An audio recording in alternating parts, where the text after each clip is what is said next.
68 సంవత్సరాల వయసుకు వచ్చాను. ఆనాడు నుండి ఈనాడు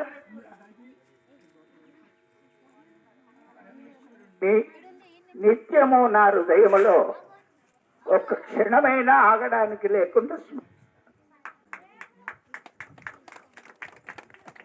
నాలో ఎంతసేపు అంతసేపు స్మరణ అనేటటువంటి దాన్ని మర్చిపడుకో. మీరు మాట్లాడుతున్నా, నేను ఎటువంటి కార్యక్రమాలు పెట్టుకున్నా, ఎవరు నా ముందటున్నా, ఎన్ని గొప్పైన నిధులు వచ్చినా, స్వామి అని పిలుస్తున్నా కూడా నాకు ఎంతసేపు గాలి అంతసేపు ఆయన స్మరణ చేస్తాం.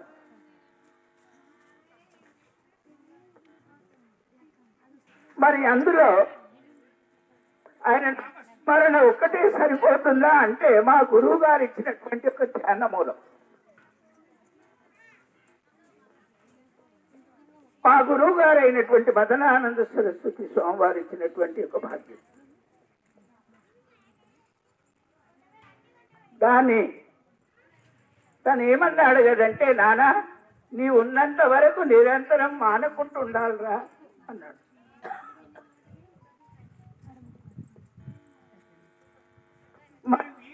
చెప్పారే హంపి విద్యారంగి భారతీ స్వామివారు.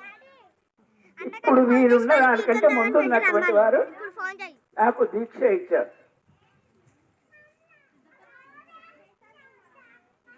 వారి యొక్క స్మరణ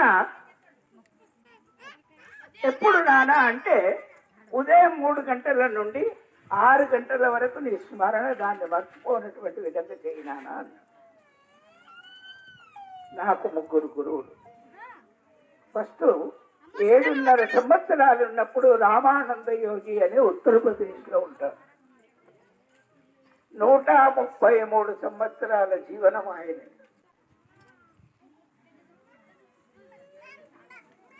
గాలి భక్షకుడు మాత్రమే.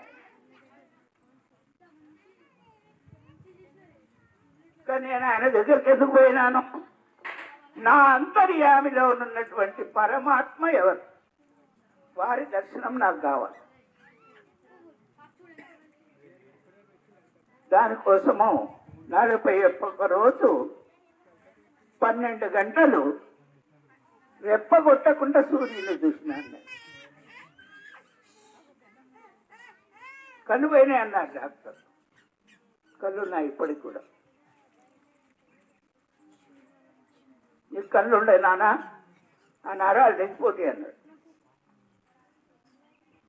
ఉదయం 5 గంటలకు 2 కాళ్ళ మీద నిలబడితే సాయంత్రం 7 గంటల 15 నిమిషాల వరకు అక్కడే నిలబడేవారు.